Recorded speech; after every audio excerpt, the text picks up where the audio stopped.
ലോകം സുരക്ഷിതമാണെന്ന് നിങ്ങൾ വിശ്വസിക്കുന്നുണ്ടോ? എങ്കിൽ തെറ്റി. ആരും ഒരിടത്തും പകൽ വെളിച്ചത്തിൽ പോലും സുരക്ഷിതരല്ല. അയൽരാജ്യമായ ബംഗ്ലാദേശിൽ നിന്ന് ഇപ്പോൾ പുറത്തു വരുന്ന ദൃശ്യങ്ങൾ കണ്ടാൽ പിന്നെ നിങ്ങൾക്ക് സമാധാനമായി സ്വന്തം വീട്ടിൽ പോലും ഉറങ്ങാൻ കഴിയാത്ത അവസ്ഥയായിരിക്കും.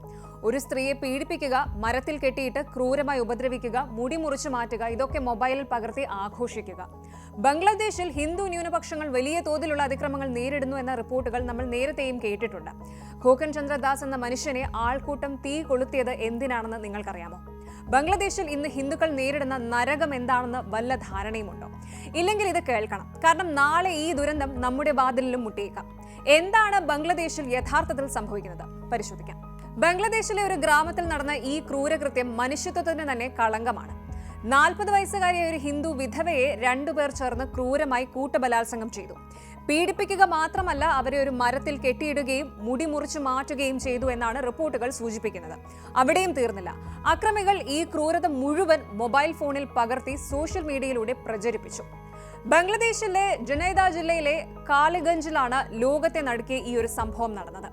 ഈ ക്രൂരകൃത്യത്തിന് പിന്നിലെ പ്രധാന സൂത്രധാരൻ ഷാഹിൻ എന്ന ആളാണെന്ന് പോലീസ് സ്ഥിരീകരിച്ചിട്ടുണ്ട്. ഈ സ്ത്രീ താമസിച്ചിരുന്ന സ്ഥലത്തെ ഭൂമി ഇടപാടുമായി ബന്ധപ്പെട്ട് ഇയാൾക്ക് മുൻവൈരാഗ്യം ഉണ്ടായിരുന്നു. ഏകദേശം 2 ദശലക്ഷം ടാക്ക ഇത് നൽകി ഇവർ വാങ്ങിയ സ്ഥലവും വീടും തട്ടിയെടുക്കാൻ ഷാഹിനും സംഘവും നിരന്തരം ശ്രമിച്ചിരുന്നു.